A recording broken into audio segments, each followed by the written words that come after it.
Breitbart is in trouble. Over the past 2 months, right-wing propaganda news website Breitbart has lost 90% of its advertisers. Between March and May, the number of advertisers advertising on Breitbart dropped from 242 to merely 26. And this is according to Media Radar. They track online advertising. More than 2,200 companies have pulled their ads from the website, including Audi, Harris Teeter, Ethan Allen, and Lyft.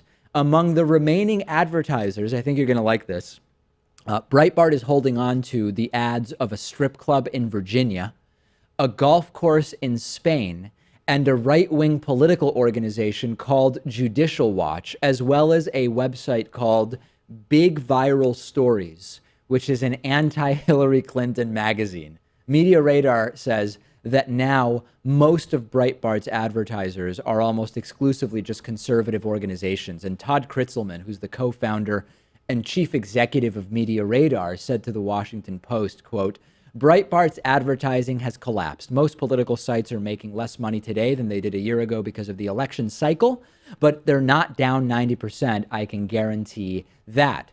Breitbart has not responded to requests for comment on this specifically, but they said that it is true. Some staff members have admitted that the drop in advertisers is hurting the site. Fox Business said, quote, people at the news outlet say that an effort is underway to make Breitbart more mainstream by hiring reporters to cover news and devote less space to political commentary than has been its forte. People inside Breitbart say while the website may in fact be profitable, it is also suffering from a business standpoint, with advertising dollars shrinking significantly. The Milo Yiannopoulos thing couldn't have been good for Breitbart either.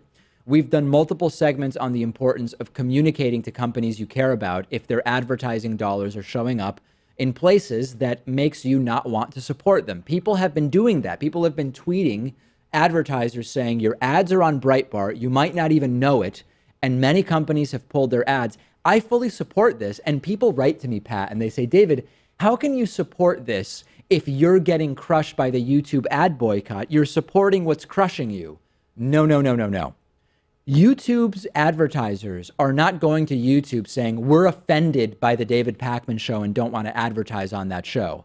What happened was, as a result of a Wall Street Journal article, advertisers threatened to pull out altogether from YouTube, and YouTube turned on an ad algorithm that inadvertently pulled 2/3 of the advertising from our channel. This is very different than activism by consumers saying, I will not support your brand if you advertise on this media outlet. These are drastically different things. Yeah, so in their example, it's specific advertisers going after a specific website for a specific reason. You can't say the same about the YouTube ad boycott. And in fact, it's quite the opposite, where the misunderstanding that the YouTube ad algorithm was too relaxed led to something going in the opposite direction, making it too strict and systemically hurting tons of producers.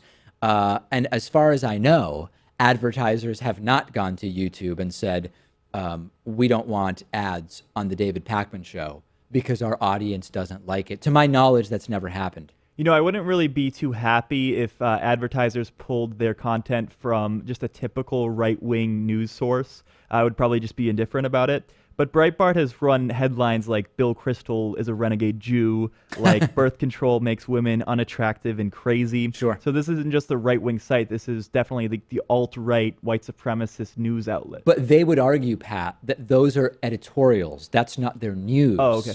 So therefore, exactly, what difference does it make? They're still choosing to run this stuff.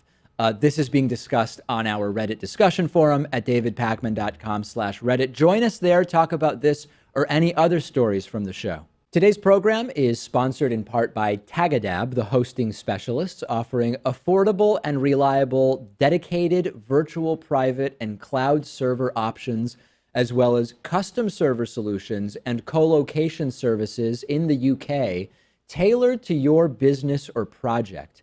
Over 70% of Tagadab's business comes from repeat orders and recommendations from existing customers, a real testament to the great support that they give their customers. And case in point, they have a 9.7 out of 10 review rating on Trustpilot, which scores them as excellent, you can get a 10 British pound free credit, roughly 12 or 13 US dollars, towards cloud server accounts at signup.tagadab.com/TDPS. Check it out, signup.tagadab.com/TDPS.